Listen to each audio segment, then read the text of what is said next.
Vážený pán prezident, vaše rozhodnutie zastaviť tranzit plynu cez Ukrajinu smerom na Slovensko a k ďalším odberateľom spôsobuje samotnej Ukrajine, Slovensku a osobitne Európskej únii obrovské škody. Vyvoláva rozmanité reakcie, čo neprispieva ani bilaterálnym, ani multilaterálnym vzťahom.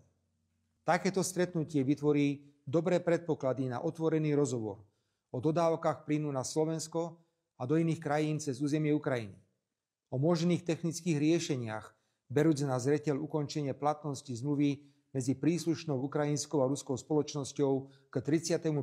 decembru 2024. Ďalej o vplyve zastavenia tranzitu plynu cez Ukrajinu na klesajúcu konkurencieschopnosť európskej ekonomiky a samozrejme o vývoji bilaterálnych slovensko-ukrajinských vzťahov. S úctou, Robert Fico.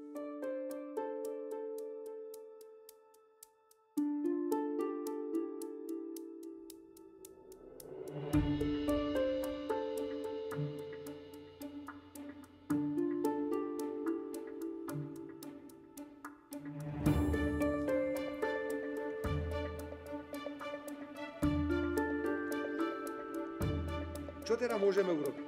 Poprvé,